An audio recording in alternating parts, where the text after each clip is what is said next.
The snow had begun to fall again, light at first, then heavier, the kind that silenced the world and made even a busy place feel abandoned. And Eleanor Whitmore felt it crunch beneath her boots as she stepped down from the train with nothing but a worn leather bag and a folded letter that had already changed her life. The letter that named her a mail-order bride to a man she had never met, a man who owned land somewhere beyond this lonely station, a man she hoped was kind, because hope was all she had left after burying her parents and selling the last of her belongings to buy this one-way ticket west.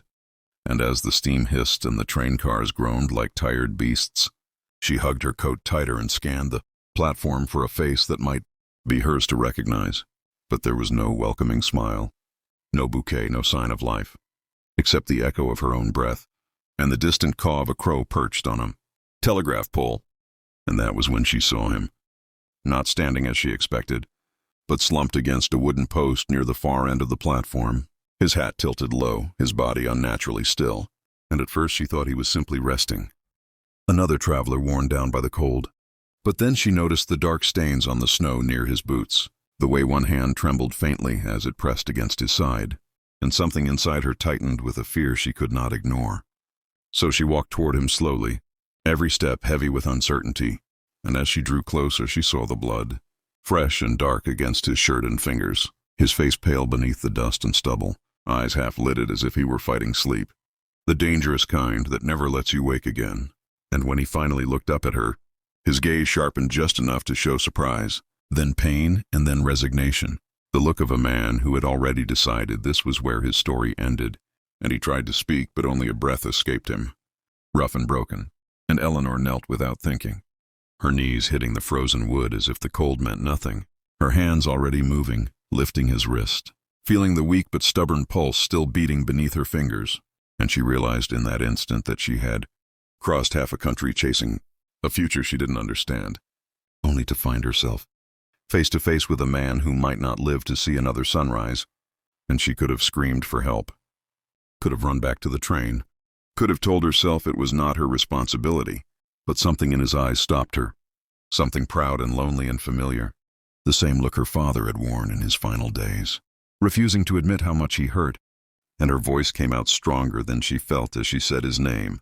the name from the letter, testing it against the wind, and his brow furrowed faintly as if it surprised him that someone knew it. And he whispered that she should go, that there was nothing left for him, that the land he owned was worthless now, that he had enemies and wounds and debts that followed him like shadows. But Eleanor shook her head, tears freezing at the corners of her eyes as she pressed her scarf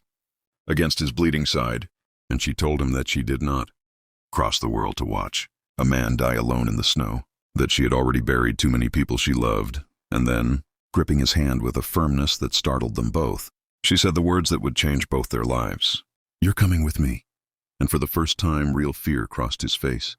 Not fear of death, but fear of hope, because hope hurt worse than any bullet when it failed. And yet when she tried to lift him and he nearly collapsed, he clenched his jaw and pushed himself up with what little strength he had left, driven not by survival alone, but by the strange determination in her eyes. And together they moved inch by inch off the platform, her shoulder under his arm, his weight heavy and unyielding, every step leaving a darker trail in the snow. And as they reached the waiting wagon she had hired with her last coins, the sky dimmed and the storm thickened, and Eleanor did not know then that this man had been shot defending land others wanted, that men were already searching for him, that bringing him home would drag danger to her doorstep. She only knew that if she let go now, she would lose something she had not yet named. And as the wagon creaked forward into the wide unknown, she whispered a silent promise to herself and to him, that whatever waited at the end of this road, she would face it, because sometimes destiny does not arrive with flowers and certainty. Sometimes it bleeds, sometimes it begs, and sometimes it waits for a stranger brave enough to say no to death. And if this story has already pulled you into its world, if you want to know whether the dying cowboy survives and whether the mail-order bride finds the love she never expected, don't forget to subscribe to the channel, because the journey has only just begun, and the next chapter will take us deeper into danger, healing, and a bond neither of them saw coming. The wagon wheels groaned beneath the weight of him as Eleanor urged the old horse forward, the animal snorting clouds of steam into the freezing air while the storm swallowed the station behind them, and with every jolt the man beside her hissed softly through clenched teeth, blood soaking deeper into the cloth she had pressed against his side. Yet he never cried out, never begged, and that silence told her more about him than words ever could, because only a man who had learned to endure alone carried pain like that. And as the road narrowed into a ribbon of white between dark trees,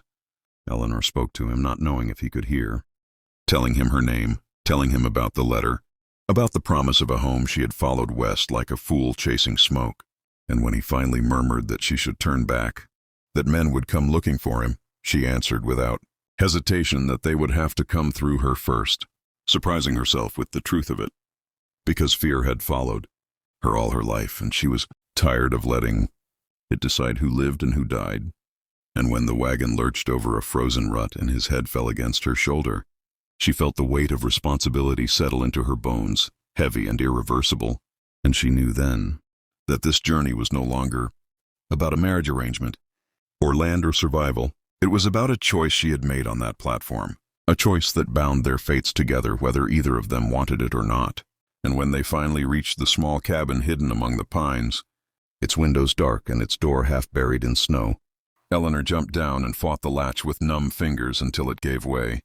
dragging him inside inch by inch, leaving a trail across the floor that made her throat tighten. And she laid him near the hearth, built a fire with shaking hands, and cleaned his wounds as best she could, cutting away fabric, washing blood with melted snow, whispering encouragement even as he drifted in and out of consciousness. And at one point his eyes opened and fixed on her with startling clarity, and he asked her why she stayed, why she did not save herself the trouble. And Eleanor swallowed hard and answered that sometimes the world did not give you what you asked for. It gave you what you needed. And he closed his eyes again, the tension easing from his brow as if those words had carried him somewhere safer. And as the night deepened and the storm raged outside, Eleanor sat beside him holding his hand, listening to his breathing, counting every rise and fall as if it were a prayer, unaware that far beyond the trees, riders had already found the blood-stained platform and were following the trail she had tried to erase, unaware that by morning, her quiet act of mercy would ignite a storm far greater than the one beating against the cabin walls. And if you're feeling the tension build, if you want to see whether this wounded cowboy lives through the night, and what dangers are riding toward them through the snow, make sure you subscribe to the channel, because the story is only growing deeper, darker, and more powerful from here. Morning came slowly, not with warmth or light, but with the ache of exhaustion settling deep into Eleanor's bones as she lifted her head from the edge of the hearth where she had slept sitting upright, afraid that if she closed her eyes too fully, she might miss the moment when his breathing changed, and for a terrifying heartbeat she thought the cabin had gone too quiet. But then she heard it, faint yet steady, the sound of life refusing to give up, and relief washed over her so strongly she had to press her hand to her mouth to keep from sobbing, because the man she had dragged from the snow was still here, still fighting. And when she leaned closer, she saw that the color had returned slightly to his face, that the bleeding had slowed, and that his chest rose with more strength than it had the night before. And though she did not yet know his full story, she knew she had won the first battle against death. But victory came with consequences, and those consequences announced themselves before the sun fully crested the trees, with the distant sound of hooves, faint at first, then unmistakable, the rhythmic thunder of riders moving with purpose. And Eleanor's heart began to race as she froze, listening, counting, praying she was wrong. But the sound only grew clearer, closer, until she knew with terrible certainty that they were coming for him.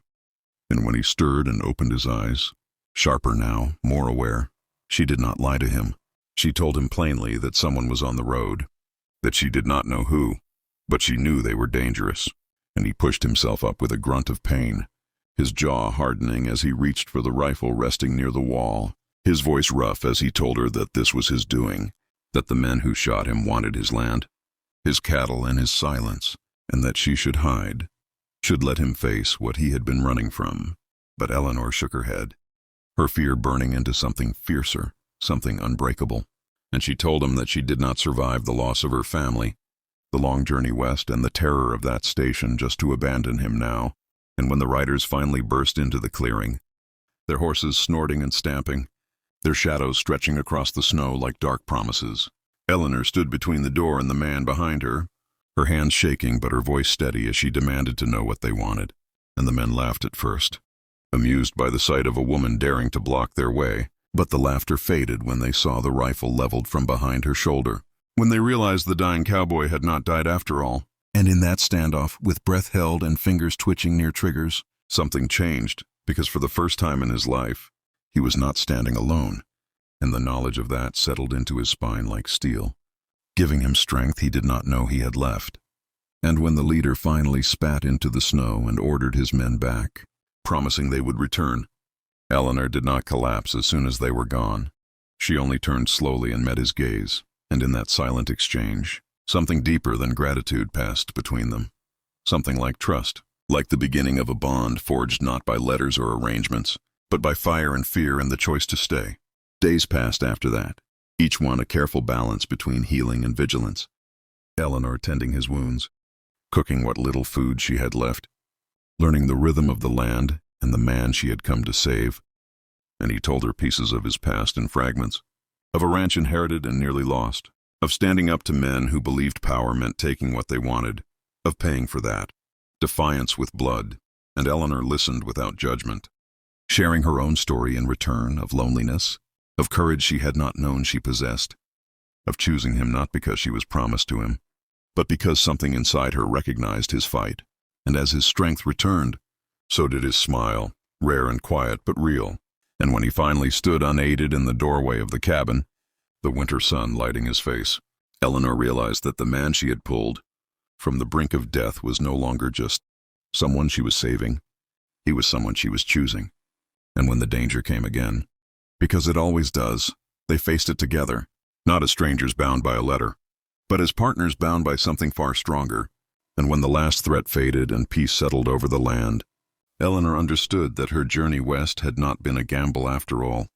It had been a calling, one that led her not just to a home, but to a love born in snow and survival, a love that neither of them would ever take for granted. And if this story moved you, if you felt every heartbeat, every choice, every moment of courage, don't forget to subscribe to the channel, because stories like this remind us that sometimes love finds us when we are most broken, and the next story might just find you too.